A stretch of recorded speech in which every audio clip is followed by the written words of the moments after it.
जूतों की माला के रंगे गांव में घुसने पे। काम ठीक कर दियो तो ठीक है, और नहीं तो हम तो बहिष्कार कर देंगे। इतनी बेरोजगारी इस देश ने कभी नहीं देखी जितनी बेरोजगारी इस सरकार के अंदर है। बेईमानी से जीते हैं, ये ईमानदारी से थोड़ी जीते हैं। मैं वोट डाल रहा हूँ साइकिल पे, वोट जा रही है कमल पे। पिछले साल में इतनी महंगाई इस देश ने नहीं देखी जितनी अब महंगाई है। 90% अधिकारी भ्रष्ट। सरकार ने बातों के अलावा इस देश को दिया क्या है? आज की डेट में विपक्ष मरा पड़ा है। नमस्कार, मैं अजीत शाक्य और आप देख रहे हैं जनहित टाइम। इस समय हम मौजूद हैं नोएडा में, जहां पर किसान लगातार धरना दे रहे हैं।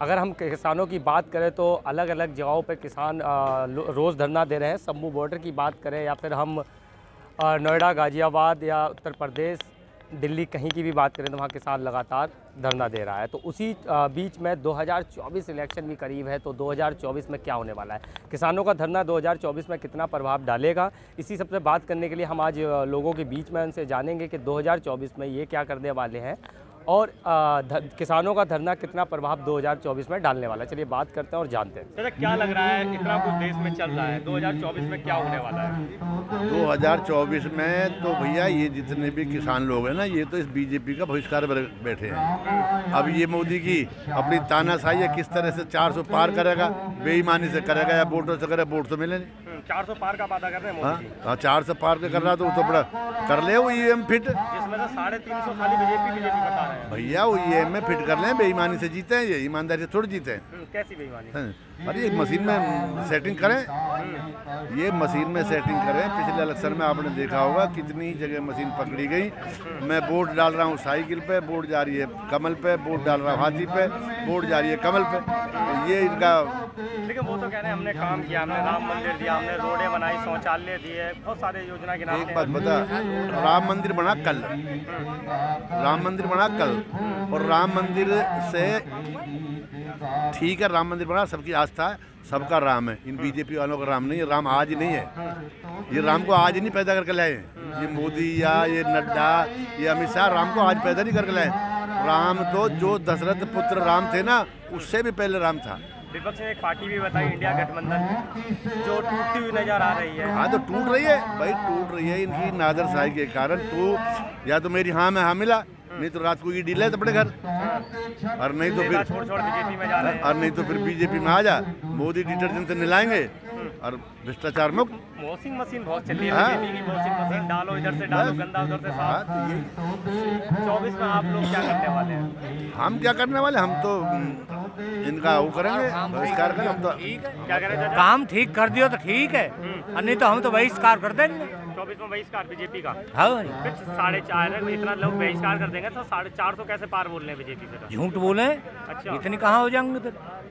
ये देश में किसान तो वोट देने वाले नहीं है, जो काम नहीं हुए तो किसान नहीं देंगे वोट। हाँ, जो काम हो गए तो दे देंगे, अब जो काम नहीं हुए तो कतई नहीं दें। अच्छा, हाँ, अच्छा, 400 पार बोल देते हैं, कहते हैं हमने शौचालय दे रहे हैं गाँव। शौचालय क्या हुआ, रोड पे पड़े औरतें और किसान है।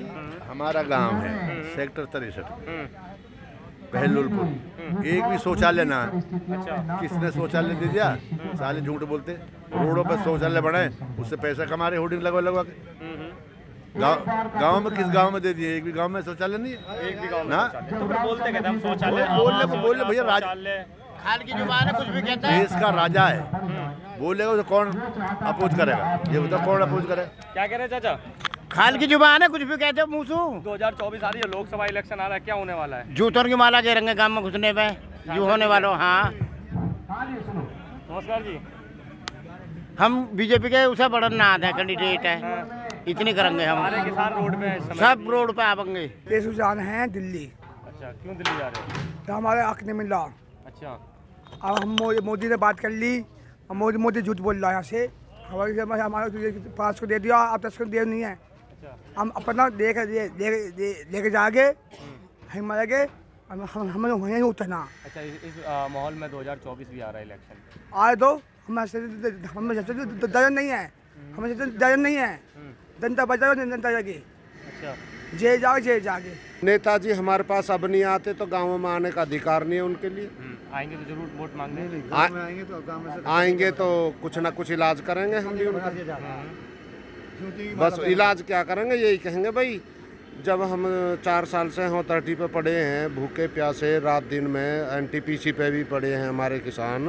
तो भैया तुमने इनका कुछ आकर सुना कि ये भूखे हैं प्यासे हैं, क्या वजह है, क्या दुख है तुमको और क्यों पड़े? बात करूँ या नोएडा अथॉरिटी की बात करूँ या पूरे देश की बात करूँ तो जगह जगह पे किसान प्रोटेस्ट। हमारा जगह जगह से मतलब नहीं है, सिर्फ हमारा हक अपने 81 गाँवों का है और 25 गांव एनटीपीसी के हैं, जो कि हम अपने हक के लिए ही लड़ रहे हैं। इतना ही कहेंगे। और कोई भी पार्टी का हो या कुछ भी हो, हमारा हक दिलवा दे और अपनी जय जयकार। हम कोई भी कदम उठाएंगे जो हमारी कमेटी कहेगी, जो किसान कहेंगे, निश्चित तौर पर हमें अपना हक लेना है। हमारी पीड़ा किसी के केस लगाने से, किसी डंडा मारने से या जेल में डालने से ख़त्म नहीं होती। हमारी पीड़ा का एक ही समाधान है, जो हमारे करार है, जिन बातों को आप मान चुके हो, जो बातें बोर्ड में आ चुकी हैं, जो बातें एनटीपीसी पे आप मान चुके हो, जो बात आपने कही है कि इनके हाई पावर कमेटी बना के निस्तारण करेंगे, तो उतने से कम पे हम मानने वाले नहीं है। और आपने 18 तारीख तक का समय लिया था हाई पावर कमेटी बनाने के लिए। हाई पावर कमेटी नहीं बनाई तो हमने 19 तारीख को फिर 23 तारीख दिल्ली कूच करने की घोषणा कर दी। पहले भी दिल्ली कूच हुआ, उस समय 18 तारीख के लिए एक कमेटी का गठन करने के लिए कहा था, जैसे अभी आपने बताया। 18 तारीख को नहीं, आपकी 19 तारीख को फिर एक बैठक हुई प्रशासन के साथ, जिसमें उन्होंने 3 दिन का टाइम और दिया। टाइम बढ़ता जा रहा है लेकिन समस्याओं का समाधान हो पा रहा है? हमारी प्रशासन के साथ कोई मीटिंग नहीं हुई है, उनका अपनी तरफ से ही कोई प्रस्ताव है।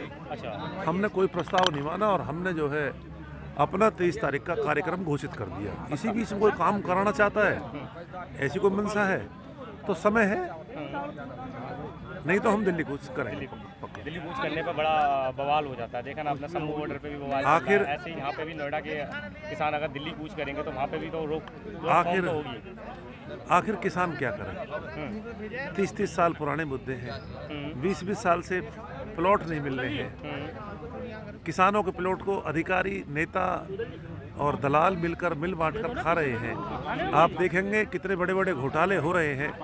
किसानों के प्लॉट वापस करे गए और वो निरीक्षण परीक्षण के नाम पर उनको पीछे दे दिए गए और अपने आगे बड़ी बड़ी रोडों पर अपने आगे लगा लिए। तो अगर कोई सही मायने में नोएडा प्राधिकरण की जांच करे तो यहाँ 90% अधिकारी भ्रष्ट और अरबों खरबों की उनके पास संपत्ति है, परंतु नोएडा अथॉरिटी की चौखट पर सब पानी भरते हैं। बड़े बड़े इसकी फिसलन में फिसल जाते हैं। चिकनी मिट्टी की तासीर ही कुछ ऐसी होती है कि वो बड़े बड़े से आम आदमी के क्या बिसात, हाथी जैसा जानवर, समझदार जानवर भी उसी दलदल में फंस जाता है।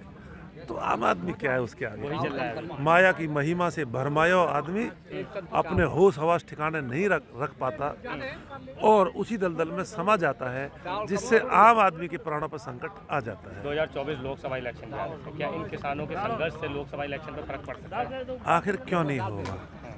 अगर तुम समाधान नहीं करोगे, हमारी सही बात को भी नहीं मानोगे, तो हम क्यों आपको वोट दें? भाई जब इस बात का निर्णय हो गया है कि ये सही है, ये गलत है, हम नहीं कह रहे आप हमारी गलत बात को, कोई गलत बात आपको लगी मत मानो।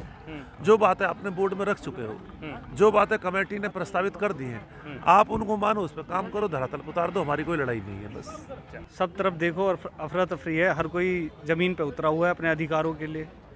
अब जब आप सत्ता में 10 साल रह लिए और उसके बाद भी इतना अविश्वास लोगों के जनता के अंदर, तो कुछ चीज़ सही नहीं चल रही। कहीं ना कहीं चुनाव मीडिया मोदी जी को ज़्यादा हाईलाइट करके दिखा रही है, सरकार को ज़्यादा हाईलाइट करके दिखा रही है, लेकिन ज़मीनी हकीकत बहुत दूर है। ये क्यों लगता है लोगों को कि मीडिया ठीक से काम नहीं कर रही है? हमेशा सवाल मीडिया पे उठ जाता है। मैं मीडिया पे सवाल नहीं कर रहा, लेकिन कहीं ना कहीं आप देखिए जिन फैक्टों को लोगों के सामने प्रस्तुत किया जाता है, जिन चीज़ों को प्रस्तुत किया जाता है, वो एक तरीके से पूरी तरीके से सत्य नहीं होती। जहाँ तक हमारी अपेक्षा ये होती है कि ये एक संविधान का एक स्तंभ है, मजबूत स्तंभ है। मीडिया कहीं ना कहीं ये लोगों की सोच को प्रभावित करती है, ऐसा आपको मानना होगा, सबको मानना होगा।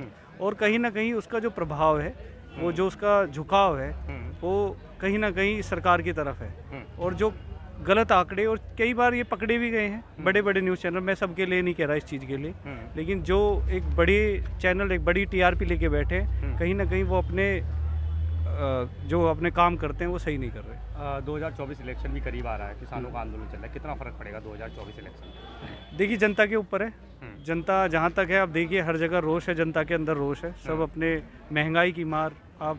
आप देख लीजिए जो भी इन्होंने वादे करे थे, आज की डेट में नया कार्ड खेल रहे हैं गारंटी का, मोदी की गारंटी, लेकिन पिछली गारंटी का ही पता नहीं इनकी। आप ये बताइए कि 75 साल में इतनी महंगाई इस देश ने नहीं देखी जितनी अब महंगाई है। 75 साल में रुपया इतना नहीं गिरा जितना अब गिरा हुआ है। 75 साल में इतना भ्रष्टाचार नहीं था जितना अब है। आप किसी भी मोर्चे पे खोल के देख लीजिए, देश की अर्थव्यवस्था से लेके हर चीज़ में देख लीजिए, अशिक्षा, चिकित्सा, रोजगार, इतनी बेरोजगारी इस देश ने कभी नहीं देखी जितनी बेरोजगारी सरकार के अंदर है। आप किसी भी मोर्चे को खोल के देख लीजिए, ये सरकार हर जगह असफल रही है। सरकार की अगर बजट की बात करूँ, अभी बजट एक पेश हुआ था, तब वहाँ पे किसानों की आय की भी दुगनी की बात हुई थी, और रोजगार और सभी पे एम्स वगैरह बहुत सारी चीज़ों को उन्होंने दिखाया था कि हमने देश में इतना कुछ कर दिया और आगे इतना कुछ कर देंगे। इस सरकार ने बातों के अलावा इस देश को दिया क्या है? कभी इन्होंने 2022 तक, जहाँ तक मुझे याद है, सबको घर, पक्का घर देने का भी वादा किया था। हाँ, झुग्गी माई मकान, झुग्गी सबका दिया था, देखिए आपको भी याद आ गया। कभी इन्होंने लोगों को, इससे पहले भी किसान की आय दुगनी करने के लिए, अगर दुगनी करना चाहते तो वो MSP मांग रहे हैं तो आप उनको तुरंत दे दीजिए ना, आप देते क्यों नहीं? लेकिन वही इनके कथनी और करनी में अंतर है। कहते कुछ है और करने को। 23 तारीख को जैसे कि आपके जो नेतृत्व कर रहे हैं सुखबीर खलीफा, उन्होंने बोल दिया 23 तारीख को दिल्ली कूच करेंगे। क्या लग रहा है कि संभी बॉर्डर पे आपने देखा दिल्ली कूच जो कर रहे थे, उनके साथ क्या हाल हुआ, कैसे आंसू गोले वगैरह छोड़े जा रहे हैं, पानी छोड़ा जाता है? उसीलिए तो कूच है। कहीं ना कहीं हमको समझना होगा। रोकेगी तो आपको भी पुलिस प्रशासन रोकना, रोकेगी, अब पुलिस भी रोकेगी। संभवतः ये माहौल इन्होंने बना दिया है कि आप अधिकारों को लेकर अपने घर से निकलेंगे, अपने गांव से निकलेंगे तो शंभू बॉर्डर की लड़ाई आपके गांव के बॉर्डर की लड़ाई हो जाएगी। आप निकलो तो सही अपने अधिकारों के लिए। लोग बोल रहे हैं वहाँ पे पाकिस्तान और हिंदुस्तान का बॉर्डर। यही तो दिक्कत है, यही तो दिक्कत है। कल को ये शंभू बॉर्डर की लड़ाई आपके गांव के बॉर्डर की लड़ाई बन जाएगी, आपके घर के बॉर्डर की लड़ाई हो जाएगी। जो भी इस सरकार से असंतुष्ट होगा, जो अपने अधिकारों को लेकर इस घर से निकलेगा, वो कल को फिर वैसे ही पुलिस उसके साथ व्यवहार करेगी। उसे भी कहीं ना कहीं किसी न किसी शब्द से नवाजा जाएगा।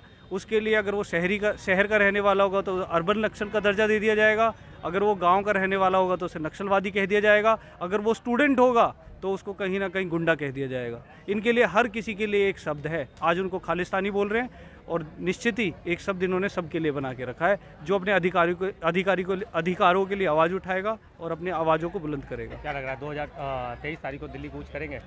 जी पक्का पक्का पक्का पक्का। अच्छा, हम कम से कम 81 गांव हैं, 81 गांव नोएडा के हैं और आपका 21 गांव दादरी के हैं और हमारे साथ ग्रेटर नोएडा के गांव भी आ चुके हैं। तो सारे लोग तो पूरा गौतम बुद्ध नगर मिलकर अब दिल्ली कूच करेगा, इनके बहकावे में नहीं आने वाला और इनके रोके से नहीं रुकने वाला। ऐसा है कि हमारी जो एक कमेटी, जो हाई लेवल की कमेटी का गठन होना था, वो 18 तारीख को होना था, वो नहीं करा। अगर वो समाधान कुछ तरफ जाते हैं और नहीं करते हैं तो ठीक है, नहीं हमारी तो कॉल हो चुकी है। 18 को हमें जाना संसद में प्रधानमंत्री जी को ये बताना आ जाएगा कि हमारे साथ किसानों के साथ क्या अन्याय है। क्या अन्याय हो रहा है? ऐसा क्या अन्याय हो रहा है? देखो जी, जी ऐसा है जी, पत्रकार महोदय, हमारे यहाँ हमारा जो गौतम बुद्ध नगर का किसान है, इनके साथ में एक नाजायज तरीके से अधिग्रहण जमीन का हुआ है।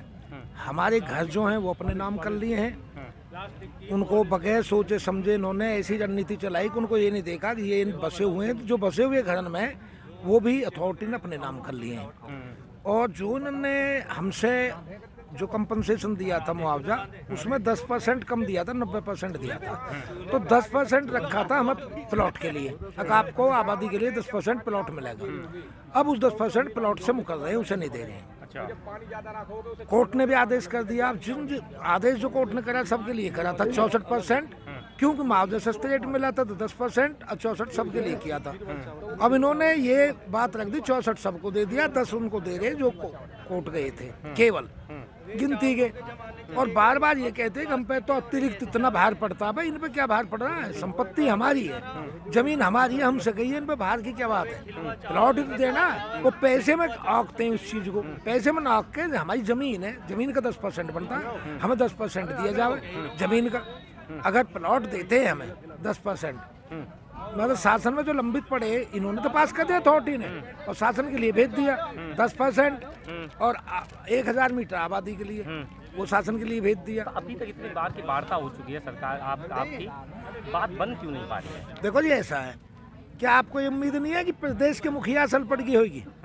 जब हमने 8 तारीख की कॉल दी थी, 8 तारीख में चले गए दिल्ली कूच, तो उसमें हम जा रहे थे तो जो जिले की मुखिया जहाँ बनी हुई है, एक पुलिस की तरफ से है, पुलिस कमिश्नर है, वो जिले की मुखिया, एक डीएम है, वो जिले के मुखिया है, उनसे उनको सारी अवगत करा दी हमने। उन दोनों ने हमको रोका था, उन्होंने वार्ता मीटिंग भी कराई है फिर तो फिर उन्होंने ये आश्वासन दिया कि आपकी 18 तारीख तक हो जाएगी।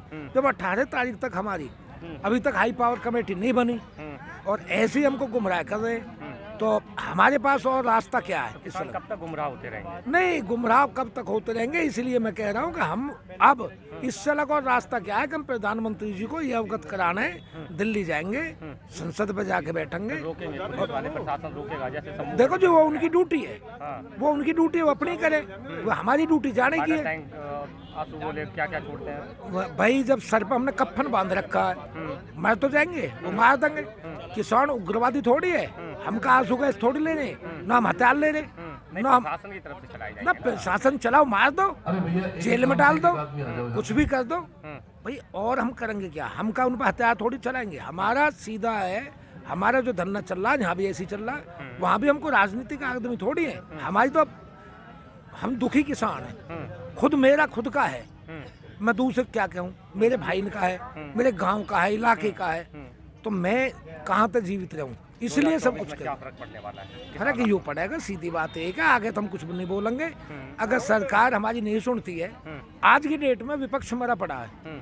विपक्ष कौन है? किसान है, ठीक है जी। तो अब किसान विपक्ष में बैठा हुआ है। अब हमारी मजबूरी है, हम जाके माननीय हमारे प्रधानमंत्री जी उनको बताएंगे, अवगत कराएंगे कि किसानों के साथ ये नाजायज हो रहा है। हमारा अगर 10% मिलता है, आबादी का निस्तारण होता है, संपूर्ण सब कुछ होता है, तो हमें क्या कौन सी को दिक्कत आ रही है? जो जायज़ है हमारा, जो हमसे कॉल थी उनकी, वो पूरा कर दे, करते में विलंबता भी नहीं है। इनके पास सब कुछ है, हमने हमारे तो दिया हुआ जो इनको है, ये है। आपके काम हो जाए, आप यहाँ से वापस चले जाएंगे। अगर वापस काम हो जाता है, अगर काम नहीं होता है, किसी कीमत पर हम जाने वाले नहीं है। क्यों? कारण है हमने कसम खा के अपने घरों से सब किसान और संकल्प लेकर आए हैं, संकल्प लेके दिल्ली के लिए भी कूच का रास्ता है। हम अपना हक हर कीमत पर लेकर रहेंगे।